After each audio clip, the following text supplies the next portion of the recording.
မင်္ဂလာပါရှင်ဇာမနီ entertainment ကနေပြန်လည်ကြိုဆိုလိုက်ပါတယ်ဒီကနေ့တင်ဆက်ပေးခြင်းတဲ့အကြောင်းအရာလေးကတော့ဒုတိယမင်းကြီးလို့ပြောလိုက်တာနဲ့ပန်ထရာဒေဝီကိုသာအားလုံးကသိကြမှာပါဒီနေ့မှာတော့ဒုတိယမင်းကြီးနဲ့မိဖုရားစောမြဝတီတို့ရဲ့တားယောက်ျားလေးထွန်းကားတဲ့အချိန်မှာတည်ထားခဲ့တဲ့ဇေဒီတစုရဲ့သမိုင်းအကြောင်းကိုတင်ဆက်ပေးပါရစေရှင်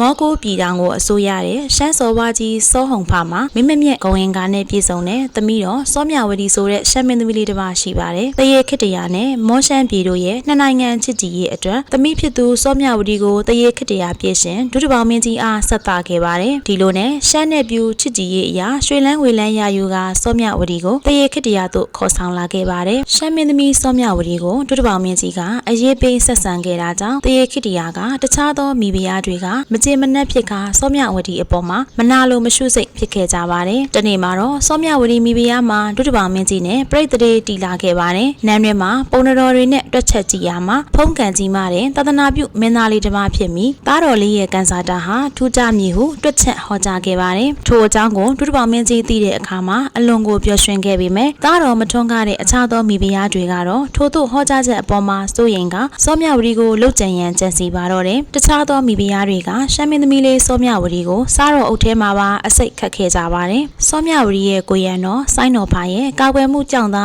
တပ်ဘေးမှာအကြိမ်ကြိမ်လွတ်မြောက်ခဲ့ရပါတယ်။မအောင်မြင်တဲ့အခါမှာတော့တခြားသောမိဖုရားတွေကနန်းတွင်ပရောဟိတ်တဦးကိုအသက်ပြပေးပြီးနန်းတွင်ညီလာခံမှာလိန်ညာတဲ့ဟောကိန်းတစ်ခုကိုဟောကြားခိုင်းခဲ့ပါတယ်။ပရောဟိတ်ကြီးကဒုတိယမင်းကြီးအားစောမြဝတီလွှဲထားသောကိုဝင်မှာယောက်ျားလေးမဟုတ်ဘဲမိန်းကလေးသာဖြစ်ကြောင်းမင်းကြီးနဲ့ယာထားတဲ့ကိုဝင်လည်းမဟုတ်ဘဲရှမ်းသွေးသာဖြစ်ကြောင်းညီလာခံမှာလျှောက်ထားခဲ့ပါတယ်။ရှမ်းမိဖုရားစောမြဝတီကိုလူပုံအလဲမှာအဆက်ခွဲခဲ့တာကိုဘယင်ကြီးကမယုံကြည်တဲ့အပြင်ဒေါသပါထွက်ခဲ့ပါတယ်။ပရောဟိတ်ကြီးရဲ့ဟောကြားချက်ကိုလက်မခံခဲ့ပါဘူး။ဒါကြောင့်မလို့ပထမဟောကြားထားတဲ့ပုံတော်ကိုရှေ့တော်သွေးမှုခေါ်စေခဲ့တော့လေပထမပုံတော်ကိုတော့အခြားမိဖုရားတွေကနှင်ထုတ်ခဲ့တာကြောင့်ဘလို့မှရှာမတွေ့ခဲ့ပါဘူး။နောက်ဆုံးမှာရှမ်းမိဖုရားစောမြဝတီကိုနန်းတော်မှနှင်ထုတ်ဖို့ကြံတာကြောင့်မင်းကြီးလည်းမတက်တာတဲ့ဆုံးခွင့်ပြုလိုက်ရပါတယ်။ရှမ်းမိဖုရားကလည်းနန်းတော်မှထွက်ခန်းဒီမှာသစ္စာဆိုခဲ့ပါတယ်။ဒုတိယမင်းကြီးအပေါ်မှာသစ္စာဖောက်ခဲ့ပါကတရေသားသည်မိန်းကလေးမွေးရမိခင်ရောကလေးပါမီးတွင်သဲမှာတည်ဆုံးရပါစေသစ္စာမပြတ်ခဲ့ပါကတားယောက်ျားလေးမွေးဖွားပါစေလို့သစ္စာဆိုက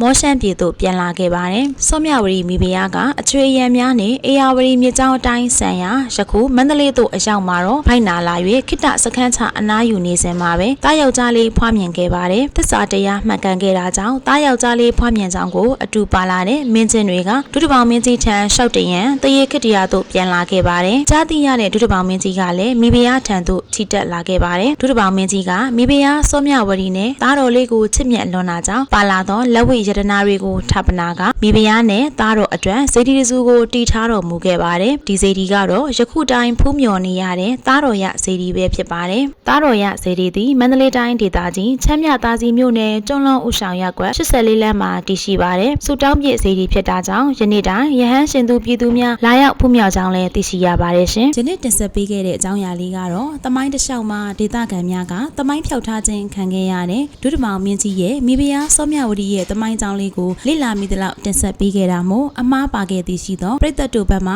ကွန်မန့်မှာလာရောက်ဖြည့်ဆွက်ပြောကြားဆွေးနွေးနိုင်ပါတယ်ရှင်